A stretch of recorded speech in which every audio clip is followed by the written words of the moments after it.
from the Jefferson County Sheriff's Office. Talk to us about technology safety.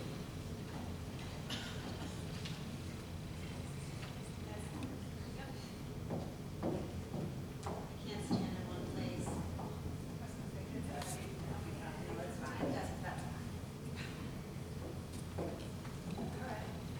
So I give this some variation of this presentation numerous times throughout the school year.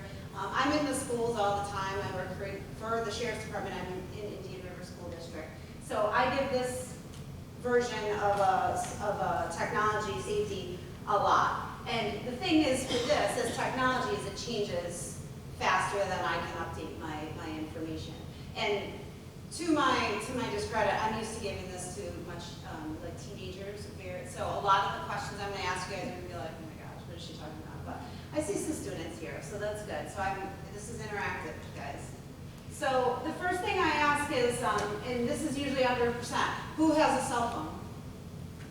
Right, and anybody not have a smartphone? Are you having a cell phone? It's rare, right? So I don't even know that they make non-smartphones anymore. But so when we are giving, the problem I have is we're giving kids a cell phone at younger and younger and younger ages. When I started doing this, it was just high school that I was worried about technology safety, and then it started creeping into the middle school ages, and then I started getting complaints from the intermediate school, 4 or 5 grades, of kids that were involved in sexting and looking at pornography online, and parents that were having issues. So my presentations have gotten younger and younger and younger. So part of the problem that I have with the phones that we're giving our kids for safety reasons is that we're handing these kids these phones without any real supervision. We're not teaching them how to use the phone responsibly. You know, I equate it to, we wouldn't give a 16-year-old the keys to a car and say, hey, good luck, don't crash. No, we teach them. We teach them how to drive. We put certain restrictions in place. We let them drive during only daylight hours. That's part of the law. So why are we giving kids a cell phone with the keys to the universe without any restrictions, without any supervision? So sleeping with our phone in our room. Who does that? I do. Guilty. It's my alarm clock, right? The problem that I have with that more so is that with teenagers with a phone in their rooms is we're not getting really good sleep. We're hearing alarms going off and notifications and, you know, what is that ding? That's new. I've never heard that before. And we're not getting in a really good sleep rhythm, and it's constantly interrupting us, so we're not rested. We're not fully rested. And all right, truth, guys. Who has any type of parental blocks or controls? To include, my mom goes through my phone every night. Good. Thank you for yes, that's awesome. So I have a teenage daughter who hates my job because she has an iPhone that has no capabilities other than calling and texting and very minimal internet. It's because I put so many blocks on it, you can't download apps anymore. So she calls it her dumb smartphone because you can't do any of the great things that we can do with a smartphone. But that's good. It's maybe very annoying, obviously, but again, we wouldn't give you the keys to a car and say, hey, good luck. We wouldn't throw you in a pool and say, hey, teach yourself how to swim. So eventually those controls and that, you know, constant nagging will start to slow down just a little bit. So what are we doing with our phones constantly? Cell phones are the #1 form of communication amongst teenagers. Obviously, we just proved this, more kids have cell phones than ever. 90% of middle school students now have phones, and that's old data for technology 2018. I would likely venture to guess that's higher now. We're texting more than we talk, on average of 3,146 text messages a month compared to 203 calls. That's pretty significant. 97% of teens have smartphones. I think we just proved that to be a little low. And sharing our location. So when we get a phone right out of the box, it's set with no controls. It's set to share our location all the time. Unless you physically go into the controls of your phone and turn off that location sharing, that number is not 98, it's 100%. So what that means is if you have time, and I'm more Apple savvy, but going through your controls, there's the location services. It will show you all the apps that you're sharing your location on. Some, you might want it for like your GPS, your maps. Others, like social media and things like that, there's really no valid reason to share your location. And dangerousness, you know, we are friending people, we're following people, people are following us. We claim to know everyone. The truth is, I've seen you guys' phones, not personally, but I've seen teenagers' phones. You don't have 500 friends, all right? So 500 people are knowing where you're at all times, and that's not okay. That's very unsafe. So all the things that we can do with our phones, this is a huge list. And the reason I share this, and the funny thing is when I do this in small groups and stuff, it's very, like I said, it's very interactive. I'll say, what do we do with our phones? And everyone gets really excited about all the cool stuff we can do with our phone. We can text, we can go online, we can listen to music, we can record videos, we can do social media. I can connect my phone up to my laptop if I don't have a wireless connection. All these things. And then the last thing that I always say, does anybody use their phone to make a phone call? And everyone's like, yeah, oh my gosh, yes. But because, my point being, all these great things are associated with something we carry around in our pocket all the time. But even to make matters even more significant, we're wearing them on our arms. So we have to remember that all of those things are once in this big, huge, clunky computer and a desk, which parents are really, really proud to talk about all of the parental controls that they have on their computers or on their laptops. But they forget that we're carrying those things right in our pockets. And we forget that we have to instill those same controls in those same devices. So remembering that these are not just phones, they're little computers. So with all those really great things, associated with those great things can come some negatives. Harassment, the anonymity on the internet and in social media is really a push for all of these things. Harassment, threatening behavior, unwanted advances, stalking, sexting and sextortion, cyberbullying and child predators. We don't ever really know who we're really talking to. You know, like I said, I know my 16-year-old does not have 500 friends. So that was a huge wake-up call to me when I decided there was no more social media. When I looked at Instagram and I'm like, there's 500 people who know what you're doing, who knew what you wore to school today. You don't know 500 people. Oh, they're friends, I met them at a game, whatever.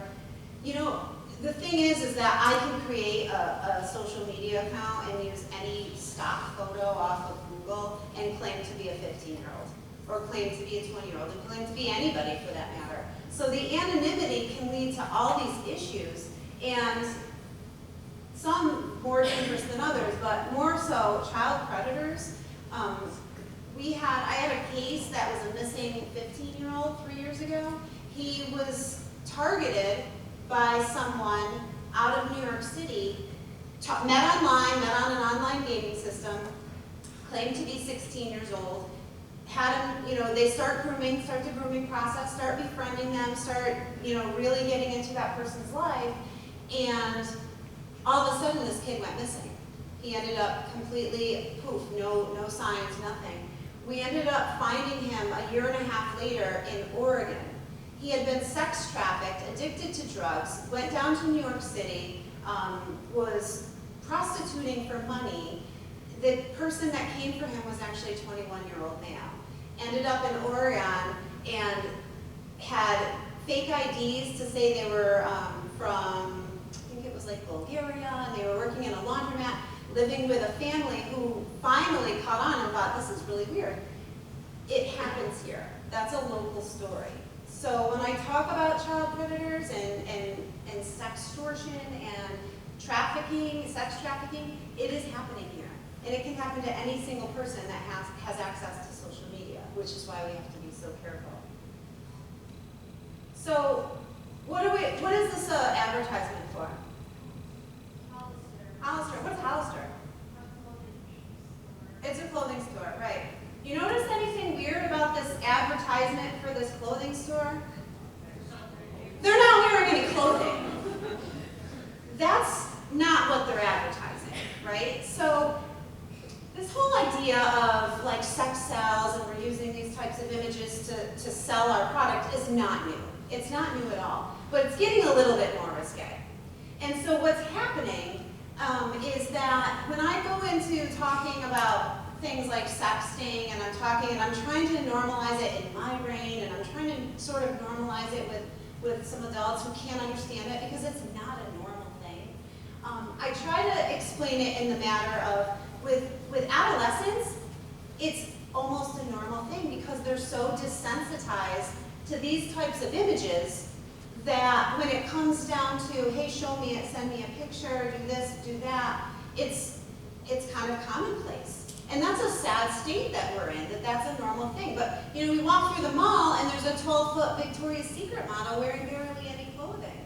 You know, that's what we're seeing from a very young age. The average age that a child is exposed to pornography right now in our country is 8 years old. That's not right. We're growing up with this normalization. If we're giving an 8-year-old a phone, they have the keys to any of that. So we're finding kids that are involved in consumption of pornography, and their brains are getting, you know, their brains and their thought of what is a healthy relationship is becoming skewed into adulthood.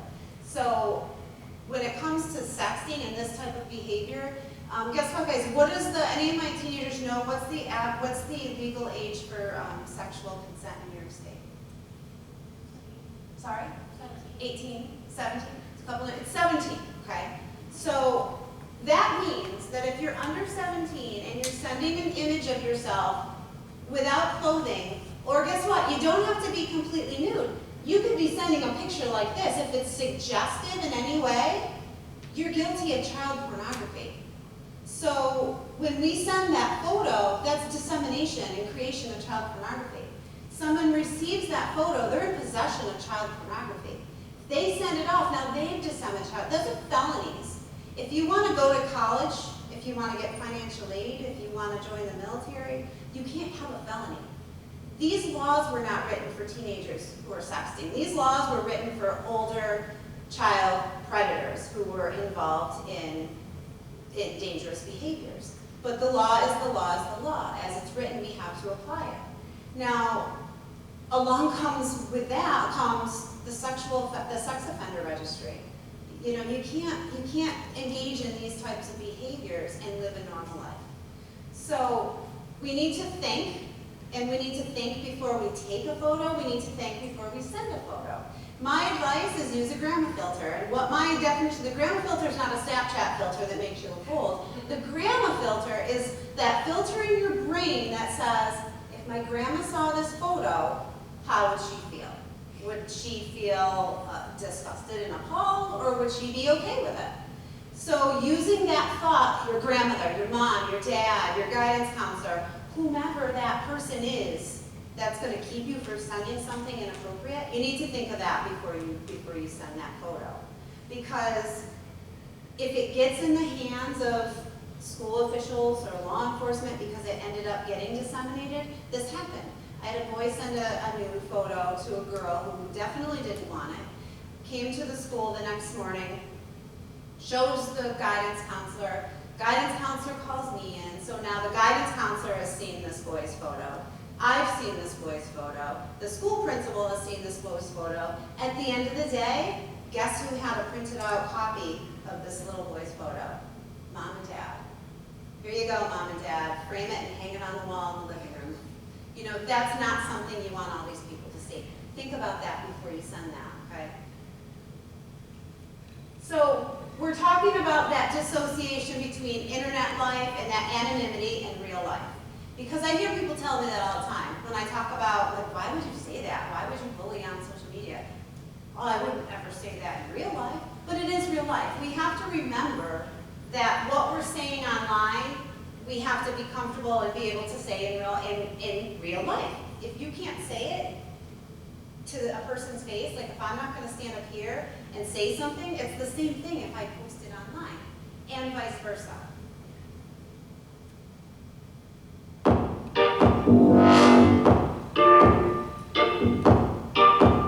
Social networking is completely out of control these days, but do the things we do online make sense in real life? Let's take to the streets and find out. Ma'am, hi. I just want to let you know that I'm Like just giving me an alert. Okay. You don't have to do anything, just know it and enjoy it. Jenny Kingsley is now following you. Just like do whatever and I'll just watch. Is that creepy? You want to poke me back? Wasn't that fun? Yeah, this is weird. I don't even know you. I know, but that's what you do, right? Hi guys. I was wondering if you would like accept my friendship request. He looks really important with like the whole button down. Do you want to be connected? Do I want to be connected? How do you want to be connected? I just want to let you know that 12 people have viewed you. 12 people have viewed you on the subway. What does that mean? I don't know, you must be really important. They're like viewing you. That guy chose to remain anonymous. 7 people have viewed you on the subway. I have just checked into Grand Central Station. What's your name? Andrew? Jenna and Andrew have just checked into Grand Central Station with about 452 other people. That's so cute. I have to share this with everybody. Do you want to comment on how cute this is? This is cute. I like your comment. Excuse me, sir. Can you introduce me to that guy that's sitting next to you? This guy? You're like our one-degree connection. Okay. So, if you could introduce me. All right, and your name is? Jenna. Excuse me? Hey, my friend over here, Jenna, she'd like to introduce you to her. Hey, I'm Jenna. I mean, we had him in common, so I figured I should meet you. And now we're all connected. So it seems kind of silly, right? So we're doing these things online and it's totally normal. But in human real life, it seems completely opposite. It's very odd, very odd. So 2011 to 2012, this is a really important year because that was the year that the amount of teenagers with iPhones went over the 50% mark. And the other thing that's really not ironic about that year is that it was during that time that more kids started to report that they felt sad, hopeless, useless, and that they couldn't do anything right. Those are all signs of depression. They felt left out and lonely. There was an increase of about a 50% of clinical level depression between 2011 and 2015, and a huge increase in teen suicides during those years. And they started hanging out and disassociating with friends and out of things like sports and organized clubs and things like that. So here's a graph. It might be a little gray, a little light to see, but the dark line on top is female, and then the lighter is males. But that spike right at 2011, and that's the increased symptoms of depression. Losing purpose. The dark line equates to my life is not useful, that statement, and the light line, I do not enjoy my life. Again, 2011, both spiking up. Less likely to get sleep. So the percentage of 8th through 12th graders who got less than 7 hours of sleep each night, 2011, again, that big, huge spike. I don't believe in coincidences. But the other thing that's happening to us, and not just teenagers, because I see it with adults too, is that we're becoming addicted. Our brains are actually becoming physically and diagnostically addicted to technology, to smartphones. What happens when we are using our phones is that it actually changes our brain chemistry, and it actually, when we see brain scans, it mimics the same addictions as to things like sex addiction and gambling and drug addiction, by increasing all the neurotransmitter activity in our brains. So by decreasing that and increasing that usage is doing all sorts of dysregulatory things with our brain control.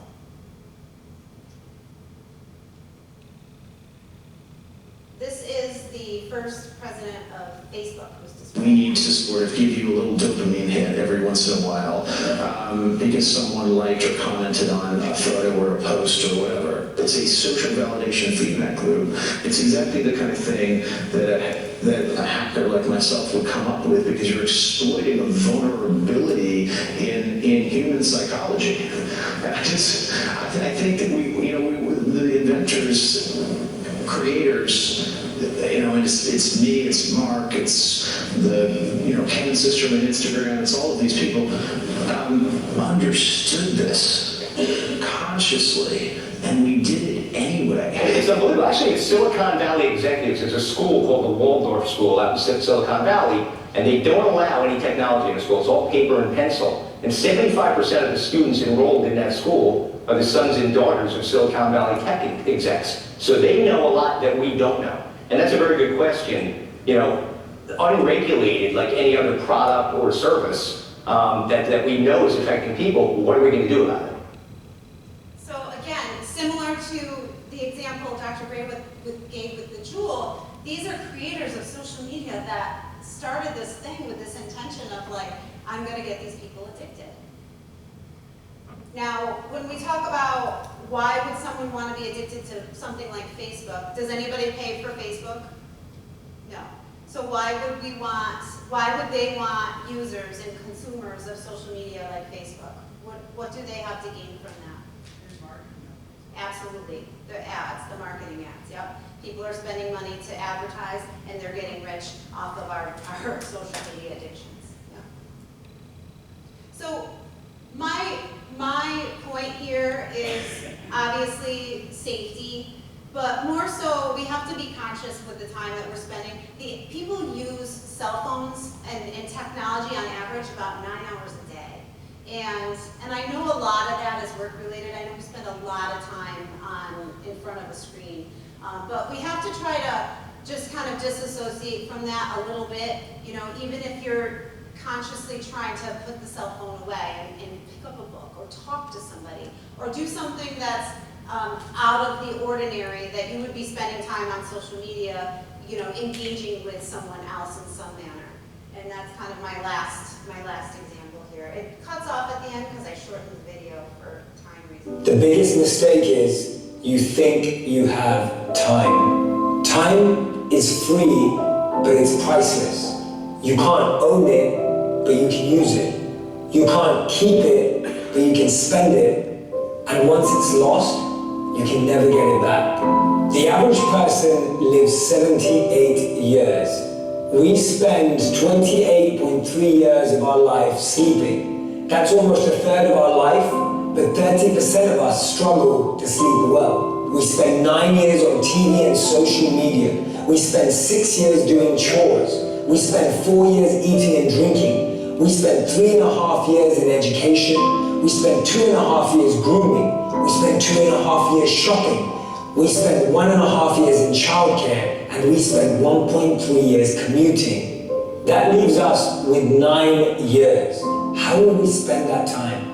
Imagine you wake up every day with $86,400 in your bank account, and at the end of the night, it's all gone, whether you spent it or not. And then the next day, you get another $86,400. What would we do with it? Every day, 86,400 seconds are deposited into your life account. At the end of the day, once they're all used up, you get a new 86,400 seconds. We would never waste it if it was money, so why do we waste it when it comes to time? Those seconds are so much more powerful than dollars, because you can always make more dollars, you can't always make more time. We think that it's people wasting our time, that it's really us giving them the permission to do that. And in reality, these two people live inside us. Don't let someone be a priority when all you are to them is an option. Some of us lose the people most important to us because we don't value their time. Some of us don't recognize how important someone is to us until they're gone. One voice that wants to uplift, one voice that wants us to expand, one voice that wants us to grow. And then there's the other voice, the voice that holds us back, the voice that makes us lazy, the voice that makes us complacent, the voice that restricts us from our potential. Inside of us, there's this battle between the two voices. And guess which one wins? The one that we listen to the most, the one that we feed, the one that we choice of how we use our time. Life and time are the best two teachers. Life teaches us to make good use of time, and time teaches us the value of